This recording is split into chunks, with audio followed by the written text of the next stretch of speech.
Julia Guy. I'm Dan Hackborn. And I'm Belinda Ongaro. And you are listening to Shout for Libraries on CJSR in Edmonton. We're a group of Masters in Library and Information Studies students here at the University of Alberta.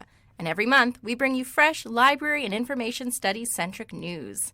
That's right. For those of you who have never tuned into Shout before, every month we pick a topic relevant to librarianship and information studies and do serious investigative journalism. And today, we're taking stock of the world of libraries here and now in 2020, and we will be looking into the future. The future. Future. Beep, boop, beep, boop, boop, boop, boop. I am librarian bot 5000. Boop, boop. I am programmed for information distribution. Yeah, something like that. Yeah, no doubt, no doubt. And Belinda, you are going to start us off, right? That is correct. You've likely seen a librarian depicted in popular culture, perhaps in a movie, TV show, novel, or even a comic book. Barbara Gordon, I'm looking at you. Based on these depictions, the words library or librarian may bring some strong stereotypes and tropes to mind, even if you know better from personal experience. I chatted with some friends and family members and gathered a handful of myths that they held about the library world. So let's do some myth busting.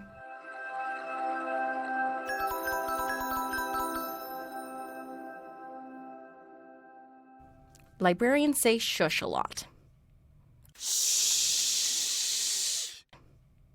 Although some librarians may be required to intervene if a patron is being particularly obnoxious, noise in libraries is extremely common and acceptable. It's true some libraries have quiet sections or floors where if you so much as turn a page too loudly, you might receive a few aggressive glares from your fellow space users. But for the most part, libraries also facilitate collaborative work. They welcome children, and they certainly permit a bit of casual chatting. Libraries are becoming more and more of a community social hub, so we really need to ditch the shushing stereotype. This is actually an interesting topic for librarians who are interested in library spaces and how they're designed and regulated. Librarians take lots of English courses. Although this is true for some librarians and librarians-to-be, myself included, librarians come from all kinds of backgrounds and work with various subject matter. Education, psychology, sciences, health, film studies, drama, theology, law, you name it. Librarians and information professionals require diverse skill sets and can come from a number of different fields, not just literature. Librarians are bookworms, nerds, or basement dwellers. The musty side of the librarian stereotype, never to be confused with the lusty, hot librarian. Many librarians do like to read, but they have other hobbies and interests as well that range from gaming to podcasting to music to martial arts. And many of these activities can be social in nature. Plus, libraries offer a lot more than books these days. Maker spaces, 3D printers, recording studios, puppets, board games, toys, athletic equipment, etc. Not to mention the numerous educational programs and workshops that are typically offered. In conclusion, librarians are more than introverted bookworms, and libraries offer more than stacks of dusty books. Librarians work in libraries. Yep, they sure do, but they also can work in archives, museums, or art galleries. And there's more than one type of library. Public libraries, school libraries, academic libraries, even digital libraries. And then there's special libraries, which encompass things like medical, law, theater, music, and theological libraries. And sometimes librarians don't work in any type of library. The skills librarians possess are applicable in various fields, disciplines, and businesses that demand some degree of information organization or working with data, online or otherwise. As the ALA website states, wherever there's a need for information, there's a need for a librarian. Librarians shelve books. Well, actually, this is usually reserved for student pages. And librarian work is not just about cataloging and organizing either. It's about recognizing where controlled vocabularies fail to be respectful or considerate of minorities and marginalized peoples. It's about dissecting intricate questions from patrons, navigating the myth of library neutrality, and providing service, all while acting within ethical boundaries and upholding core values. It's about fighting for intellectual freedom and resisting censorship. It's about engaging in battle for more budget, books, or space, and experiencing the emotional toll that comes with that. The skills and responsibilities of librarians are diverse and may include reference and instruction, web design, webinars, digital literacy, research, marketing or advocacy, or even teaching master students to become the librarians of tomorrow. On a related note, we have the classic myth of, that's not a real job.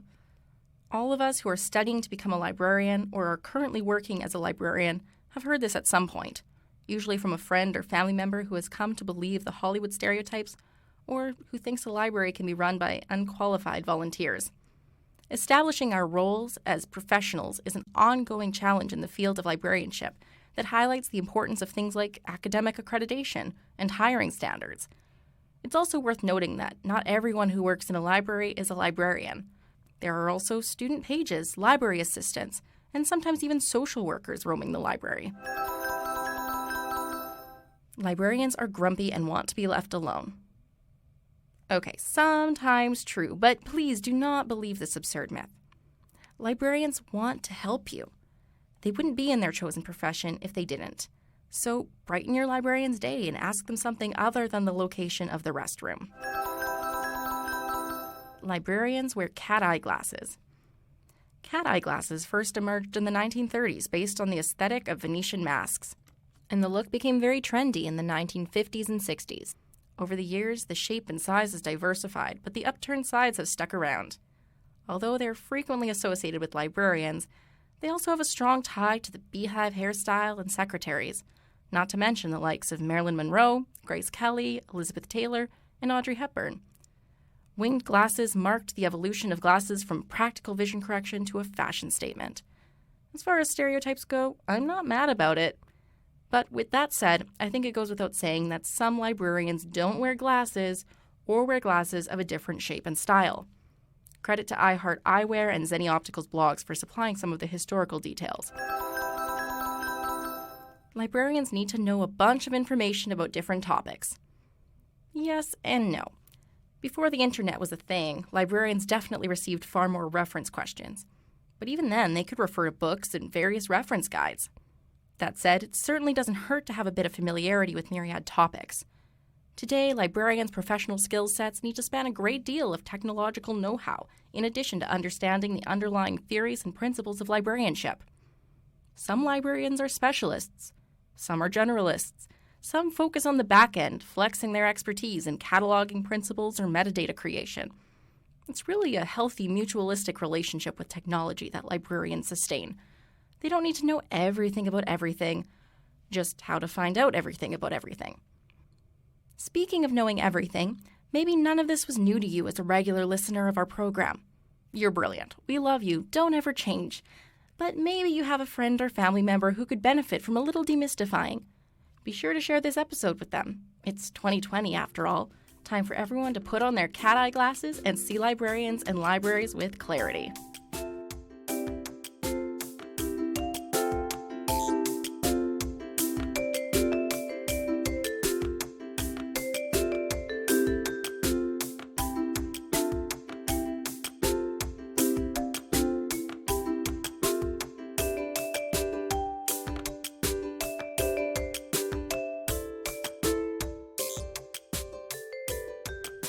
Thanks, Belinda. Yeah, librarians, am I right? Totally. Great summary of what librarians don't do. Let's move on to something that librarians are all about. Access. It's sort of our thing. So on the topic of being able to access and use materials, we are now going to talk a bit about the public domain here on the show. Timothy Arthur is going to fill us in on works that entered the Canadian public domain this year and reflects on the present state of and imminent challenges to The Magic Canadian Pudding public is a domain. seminal work in Australian children's literature, and author and illustrator Norman Lindsay's masterpiece.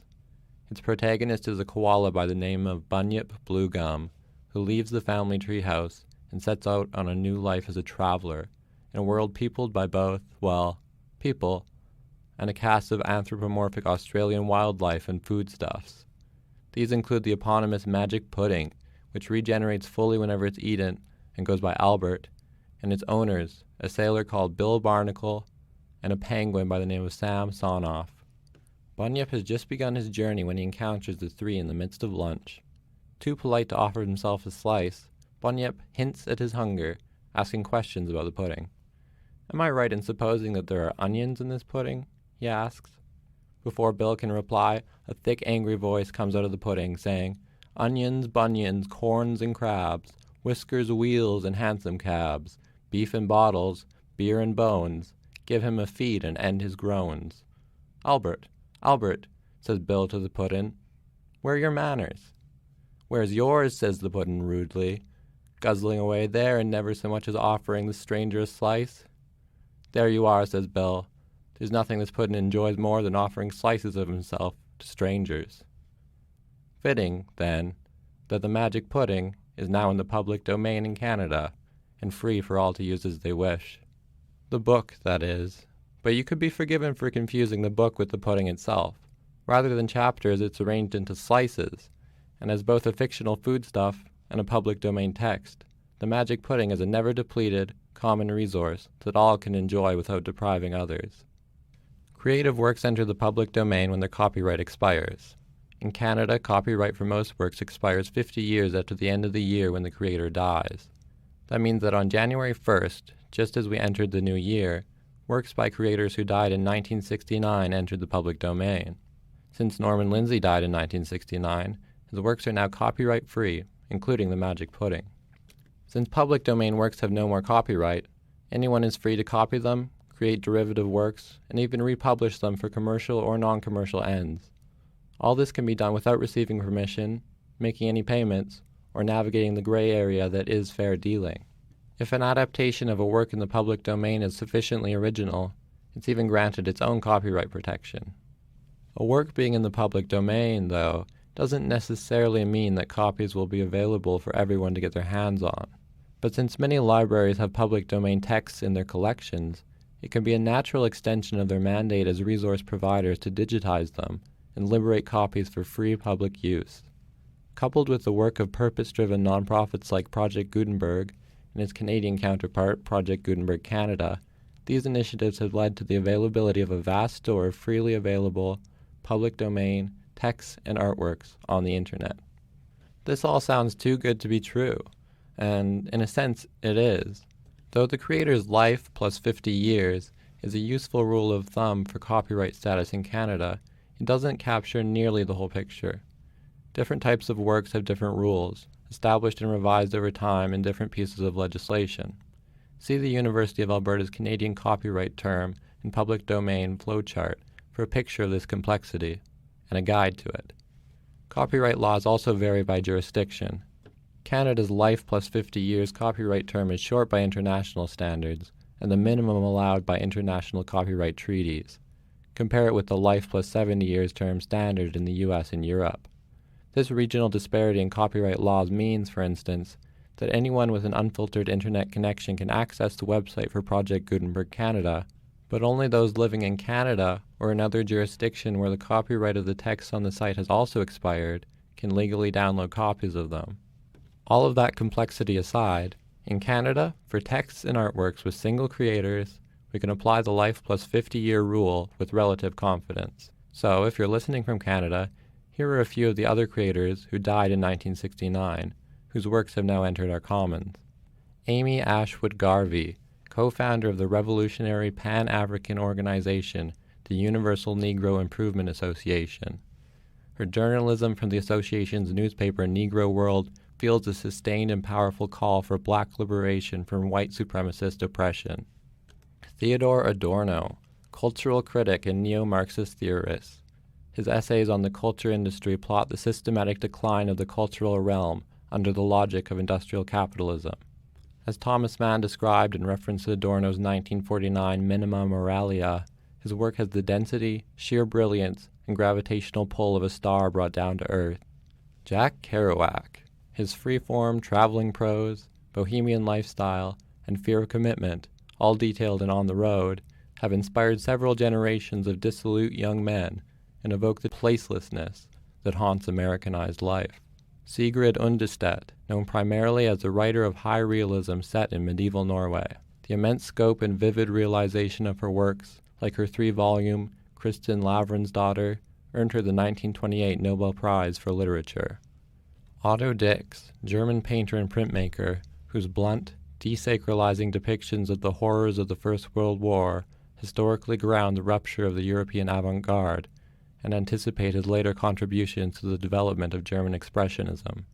Sarojini Naidu, Indian poet and revolutionary anti-colonial activist. She was punished by the British colonial state for her participation in acts of nonviolent resistance, and went on to be the first woman to govern a state in independent India. Her direct and evocative poetry signaled her rejection of stylistic colonization from European modernism. This is just a vanishingly small sample of the creators whose works have entered the Canadian public domain this year, enriching our common cultural and intellectual wealth. The existence of the public domain is a delayed recognition and a celebration of the too often overlooked collective aspect of creative work. But this collective cultural wealth is freed at the expense of the individual monetary wealth of those who continue to hold and profit from the expiring copyright of these works, long after the creators have died, along with any plausible claim of encouraging their creation and innovation through copyright retention. In Canada, representatives from industries that profit from copyright have continually lobbied for an extension to the existing term, and it appears that they will soon get their way. The U.S., Mexico, and Canada trade agreement, which is set to replace NAFTA, contains a clause that requires Canada's copyright term to be extended to a minimum of the life of the author plus 70 years. Canada has already signed the agreement, and if it's ratified, will have 2.5 years from the date that it enters into force to introduce new copyright legislation in compliance. If the change applies retroactively, works previously in the public domain may come back under copyright. In any case, the agreement will cause the public domain to stagnate over the next 2 decades. And given the United States' history of capitulating to industry pressure to extend copyright terms, equating our standards with theirs feels like a dangerous precedent to set. Returning now to Norman Lindsay's The Magic Pudding, I'll close on Sam Sonoff and Bill Barnacle's apt diagnosis of the situation when they're accosted by a pair of thieves who claim that the limitless pudding is their own rightful property and plan to have it all to themselves. As members of the collective Noble Society of Pudding Owners, Sam and Bill are called to protect the pudding's place in the commons. "They're after a puddin'," explained Sam, "because they're professional puddin' thieves. And as we're professional puddin' owners," said Bill, "we have to fight them on principle. The fighting," he added, "is a mere flea bite, as the saying goes. The trouble is, what's to be done with the puddin'?"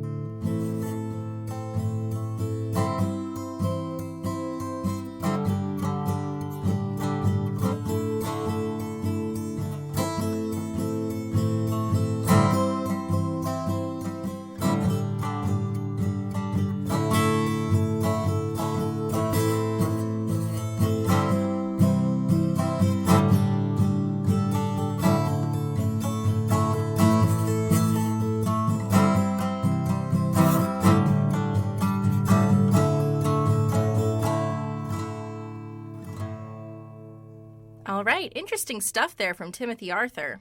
I have many new ideas for adaptations. Totally. Let's modify some stuff. Public domain, baby. Woo!